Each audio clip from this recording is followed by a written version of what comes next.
sabda sahabat Ali pernah mengatakan bahwa alimu auladakum ala ghairi syakilatikum fa innahum makhluquna di zamani ghairi zamanikum. Kalian melakukan pendekatan masukilah dunia siswa. Kemudian secara perlahan bawalah mereka ke dunia kita.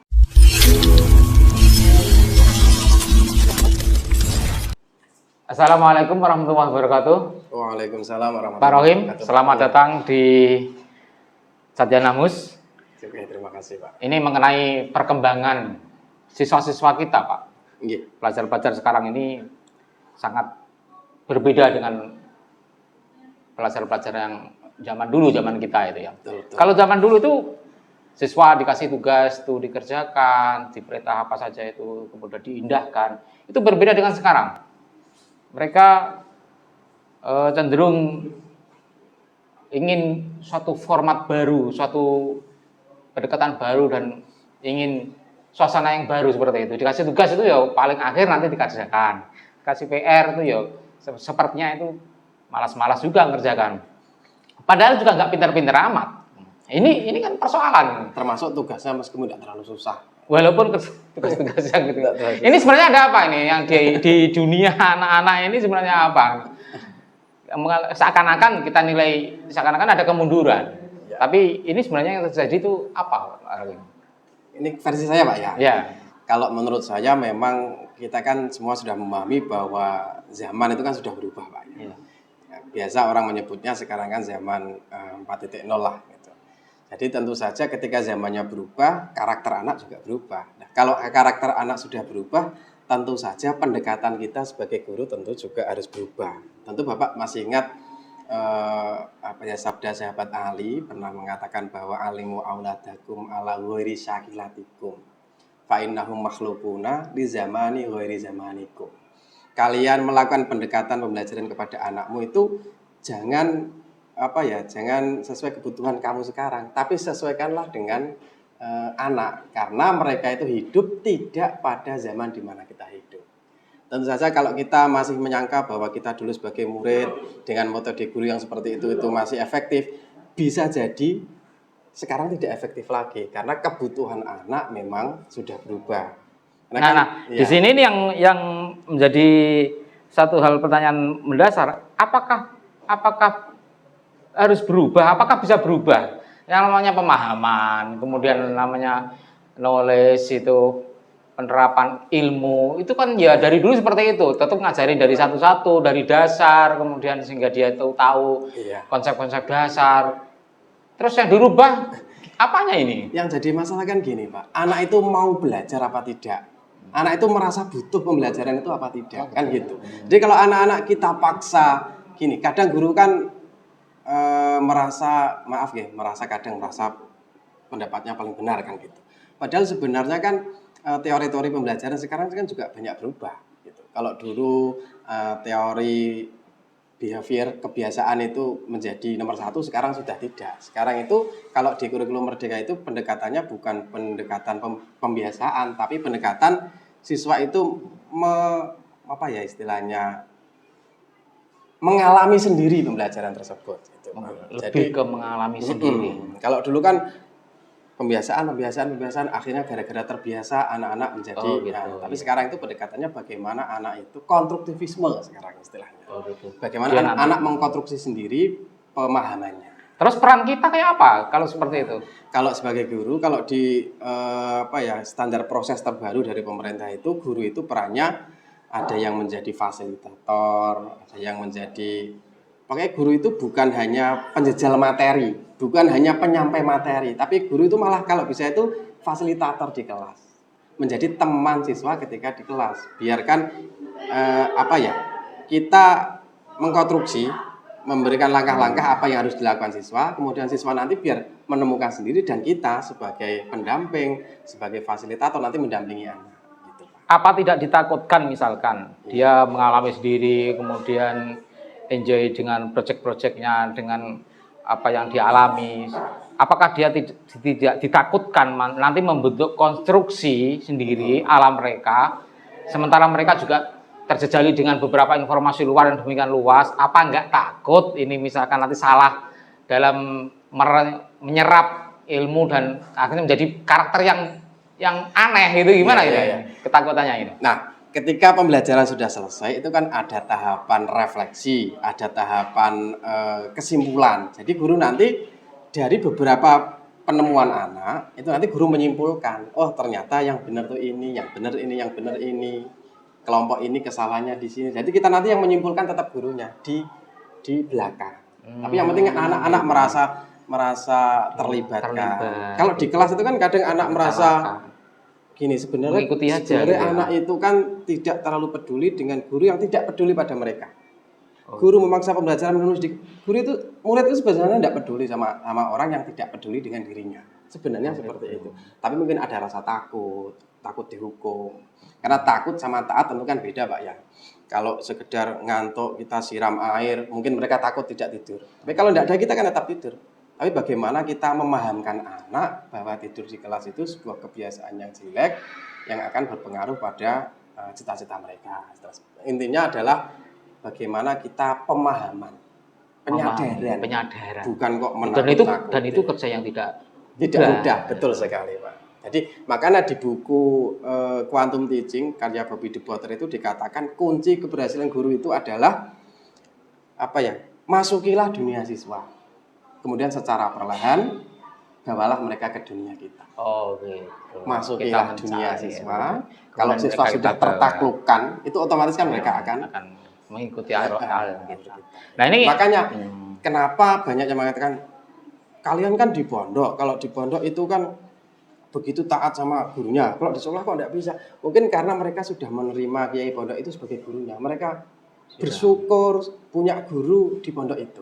Nah, bagaimana cara siswa itu menganggap bahwa kita itu guru yang didambakan mereka, guru yang diinginkan mereka. Jadi sebenarnya sertifikasi itu kan hanya syarat sertifikasi itu kan hanya istilahnya apa, Pak ya? Sarjana pendidikan, sertifikasi itu kan hanya sebagai izin kita untuk mengajar. Tapi kalau kita boleh mengajar apa tidak itu kan haknya didapat dari siswa, bukan didapat dari pemerintah, bukan didapat dari kepala sekolah.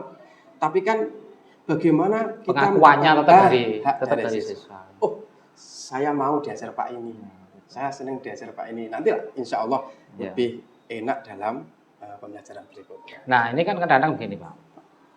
Yang kasus di lingkungan yang di luar sekolah. Di luar sekolah, ya benar. Bagaimanapun juga madrasah itu, sekolahan itu kan sebagian kecil waktu yang digunakan untuk itu. Kemudian ketika di rumah, dia akan membuat konstruksi, membuat circle teman-teman, kemudian kadang-kadang juga jauh dari orang tua. Ini kan juga problem. Nah, dia menemukan, seakan-akan menemukan dunia yang dia pahami sendiri dari lingkungan. Dan itu belum tentu itu diketahui oleh orang tua dan belum tentu orang tua tahu kesibukan. Ini bagaimanapun juga akan membawa dampak risiko juga. Betul. Ketika mereka mengkonstruksi di luar tanpa sepengetahuan orang tua dan kita juga guru juga tidak akan mengikuti mereka sampai rumah kan. Betul. Ini gimana problemnya ini, Pak? Ya tentu harus ada kerjasama antara sekolah dan orang tua, Pak ya. Tentu tanggung jawab pendidikan itu kan bukan di guru sebenarnya kan, sebenarnya kan anak itu kan kewajiban orang tua, tapi karena mereka sibuk dititipkan kepada guru di sekolah. Jadi sebenarnya kita juga perlu mungkin mengadakan parenting mungkin, Pak. Parenting itu workshop yang kita khususkan untuk orang tua, bagaimana cara mendidik anak-anak. Nah, kalau ada keseragaman antara guru, orang tua, bagaimana menjaga di rumah, kalau di sekolah tanggung jawab kami di rumah itu tanggung jawab guru, insya Allah nanti ada keseragaman gitu loh, Pak. Insya Allah enak, ada koneksinya. Jadi kalau di sekolah kita bimbing terus, kita dekati dan kita ajak dalam sebuah proyek, kita awasi dan kita ikut dalamnya. Di rumah juga pemberdayaan dari orang tua juga harus disadarkan bahwa ini loh keadaannya seperti ini sudah. Lantas gini, kita kira-kira output yang akan dihasilkan nanti ketika mereka tertangani dengan baik, apakah ini akan bisa membuat seorang pelajar itu sejauh apa kehebatannya itu nanti? Sekarang gini, Pak. Sebenarnya tujuan pendidikan nasional itu apa? Perlu jawab itu dulu kan, Pak? Ya. Sebenarnya pendidikan itu dianggap berhasil kalau mencetak lulusan seperti apa toh? Kan pertanyaannya seperti itu. Nah, itu sudah dirumuskan oleh pemerintah baru-baru ini dalam kurikulum Merdeka itu hanya satu ternyata, mencetak pelajar Pancasila.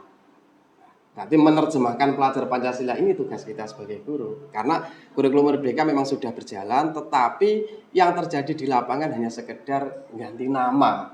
RPP-nya ganti nama, mengajarnya istilahnya ganti nama, belum pada tahap implementasi apa yang sebenarnya diinginkan oleh kurikulum Jadi Merdeka. pemerintah menanggapi atau memberikan solusi generasi sekarang itu dengan profil pelajar Pancasila, kurikulum Merdeka itu. Betul. Bunyinya tuh gini Pak, profil pelajar Pancasila itu.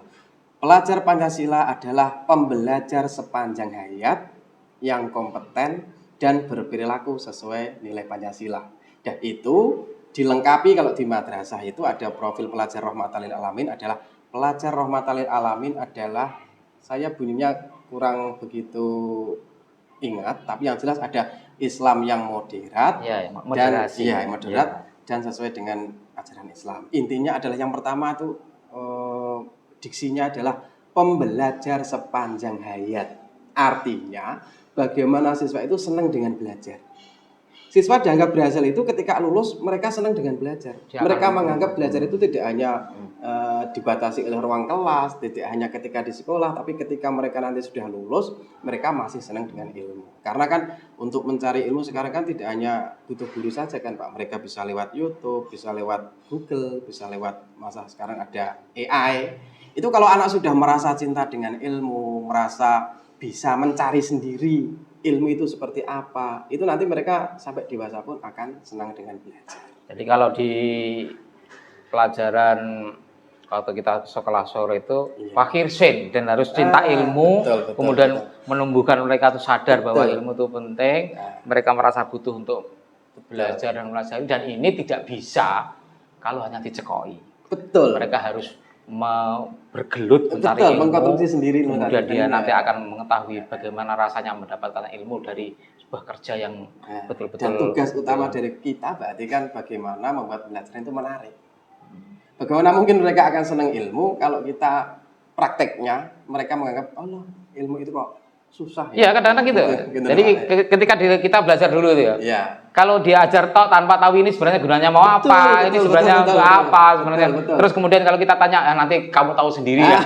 Biasanya dulu kan begitu, jawabnya kan nanti kamu tahu sendiri. Tapi hari ini tidak bisa seperti itu ya. Harus betul-betul diperlihatkan dalam proses mencari ilmu, dan kira-kira nanti ilmu itu kemana sehingga dia itu apabila dia itu pas cocok pasti akan mencari secara tanggung jawab dan secara kerja keras seperti makanya itu. Kalau kita dengarkan kritik-kritik dari ahli pendidikan, tetap Indonesia itu dikritik kurikulumnya itu sudah ketinggalan zaman, masih sebatas hafalan.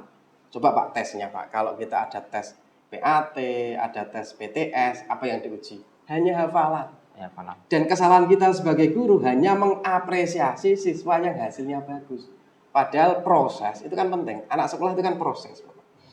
Proses, namanya proses ada gagal. Namanya proses anak melakukan kesalahan, itu kan hal wajar. Yang penting justru anak itu kalau berani mencoba, berani berproses. Proses inilah nanti yang akan mereka manfaatkan ketika sudah lulus. Jadi kesalahan kita sebagai guru yang kedua mungkin terlalu mengapresiasi hasilnya tanpa melihat prosesnya. Makanya jangan heran kalau ada anak-anak itu ulangan kok nyontek, anak-anak pada contekan sama temannya karena gurunya hanya mengapresiasi hasilnya. Anak juga gitu kan. Aku cuma ditepuk tangani kalau hasil saya 100 kok. Bukan guru. Yang penting prosesnya. Kalian besok itu ujian itu tidak hanya sekolah. Ujian itu ketika lulus kalian akan dapat ujian. Terus belajarlah bagaimana cara menghadapi ujian. Hadapi dengan jujur. Harus berusaha dulu. Pokoknya belajar paham, paham. Yang penting kalian berproses yang bagus. Hasil insya Allah nanti mengikuti. Terus apa gini ya, kalau sekarang itu kan juga ada sekolah-sekolah yang justru malah memperkuat sistem yang lama ini, di mana orang tuh dicekoi pelajaran bahkan sampai sore misalkan seperti itu ya. Itu kalau tidak hati-hati justru malah kita akan mematenkan budayanya seperti ini gitu. Terus mengenai idealnya mereka idealnya tuh berapa waktu yang dibutuhkan untuk setiap proses belajar, apakah dibutuhkan tenaga pengajar yang banyak, apakah cukup yang seberapa banyaknya pengajar dan waktu, ini berpengaruh enggak? Faktor waktu dan Sebenarnya tenaga gini, pengajar. sebenarnya pemerintah itu kan sudah merubah banyak sekali kurikulum ini, Pak. Kurikulum itu muatannya dipotong 30-40%. Matematika yang dulu materinya misalnya ada 5 bab, itu sebenarnya sudah dipotong 30-40%. Diganti apa? Diganti proyek belajar Pancasila. Anak itu proyek atau biasa dikenal P5 itu Pak ya. P5 itu tujuannya bukan anak itu menghasilkan produknya, tapi anak berlatih karakter-karakter. Oh, anak bisa bekerja sama. Oh, anak berani mengungkapkan pendapat, anak berani berkomunikasi, anak bisa berkolaborasi. Latihannya di situ. Itu 40% loh Pak dari pembelajaran. Sudah dipotong loh Pak. Pemerintah sudah paham bahwa sekolah itu bukan hanya sekedar memindah fakta yang ada di buku di selembar kertas, itu bukan. Sekolah itu bukan hanya sekedar mencari selembar ijazah, itu bukan. Pemerintah tahu mereka nanti ketika lulus itu loh, apalagi sekarang zamannya sudah berubah kan, makanya 40% dipotong sebenarnya Pak.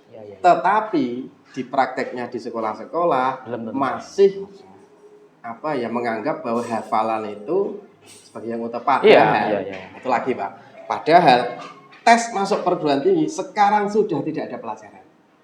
Tapi makanya sing les itu sudah berkurang. Sudah tidak ada hubungannya dengan pelajaran, tapi penalaran. Iya. Betul. Jadi saya pikir kemajuan. Seperti saya sendiri gitu ya, mungkin.